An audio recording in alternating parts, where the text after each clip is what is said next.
Hello, have a nice day. 2 दिन पहले, 2 दिन क्या, अब तो हर रोज ही किया करेंगे। प्रधानमंत्री साहब सुल्तान आजम हिंद बनारस, काशी, इन जगहों पर तरह तरह के उद्घाटन कर रहे थे और तारीफ कर रहे थे।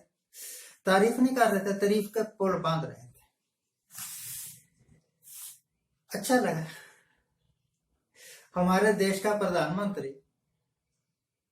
और हमारे किसी धार्मिक स्थान की प्रेस करे तो अच्छा ही लगेगा ना। मैं आपको याद करवा दूं, काशी और बनारस आप एक तीर्थ स्थान के रूप में जानते हैं, और तीर्थ होगा भी शायद, क्योंकि ये कबीर साहब या रविदास जी वगैरह ये भी इन्हीं पवित्र नदियों के किनारे बैठते थे। इनकी वाणी में भी बनारस का, काशी का जिक्र आता है। तारीफ करते करते वो ये बताना भूल गए कि बनारस, काशी ये जो पवित्र स्थान है, तीर्थ स्थान है, ये आज से 150 साल पहले तक ठगी के वास्ते बड़े मशहूर थे। कई फिल्में भी बन चुकी हैं, बनारस का ठग ऐसे करके, बनारसी बाबू, ये भी एक फिल्म।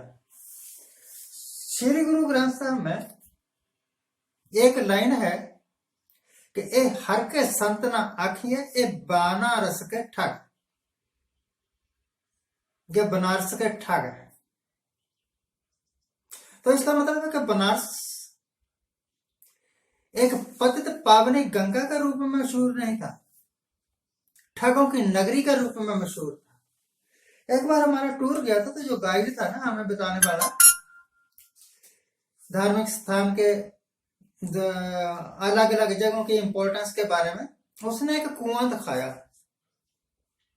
और कहने लगा कि ये वो कुआं है जहां पर बनारस के जो चीट आदमी थे ना, ठग आदमी थे, वो भोले भाले यात्रियों को, जो कि यहाँ पर पुण्य कमाने आया करते थे, उनको अपने जाल में फंसा लेते थे, बातों के जाल में फंसा लेते थे, फिर उनका सब कुछ लूट लेते थे, उनकी औरतों का भी लूट लेते थे, और इस कुएं में धकेल देते थे।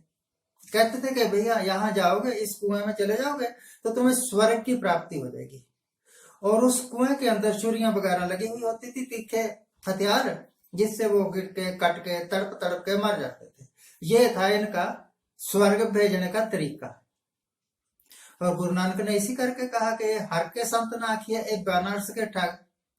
प्रधानमंत्री साहब पता नहीं किस खाम ख्याली में ये बता रहे हैं कि ये जो बनारस है, ये जो काशी है, हिंदुओं का सबसे पवित्र स्थान है, धार्मिक स्थान है। गंगा पतित पावनी गंगा का है कि पतित पावनी, जितना प्रदूषण, पानी का प्रदूषण, वाटर पोल्यूशन गंगा में है और कहीं होगा भी नहीं शायद। अगर सबसे पोल्यूटेड नदी का कोई तमगा देना हो ना, तो गंगा का ही नंबर आएगा।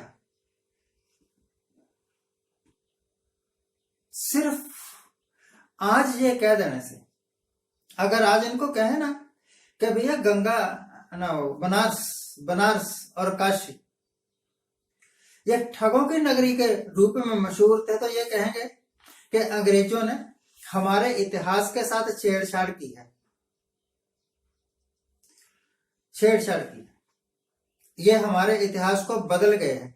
हाँ, ऐसा नहीं था, पर गुरु नानक तो, कबीर साहब तो, रविदास जी तो अंग्रेजों के आने से बहुत बहुत पहले हो चुके हैं, और उनके साथ जितना दुर्व्यवहार काशी के, बनारस के पंडों ने किया, इतना तो किसी इंसान के साथ कभी किसी ने नहीं किया होगा।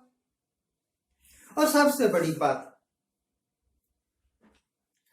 हिंदू धर्म में एक बात कही जाती है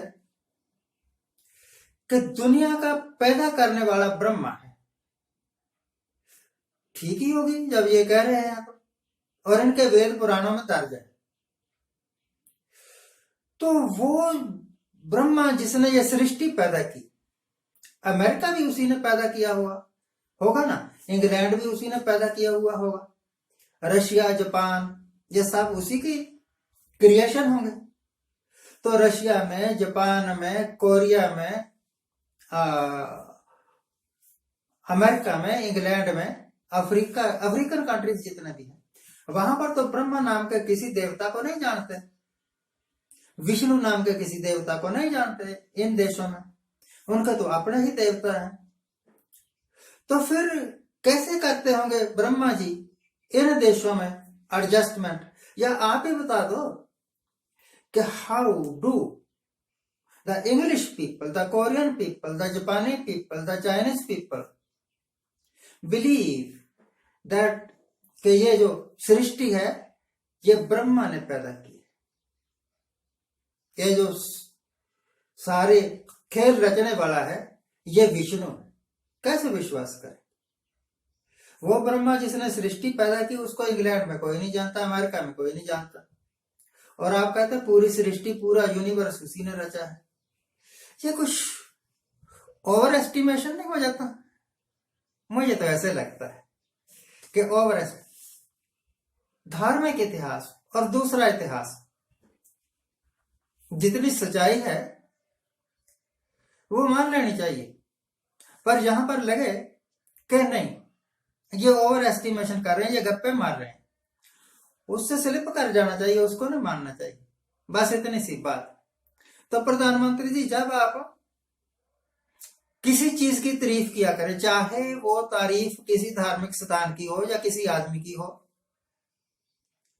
या किसी पुस्तक की हो, उस वक्त ये ध्यान रखा करें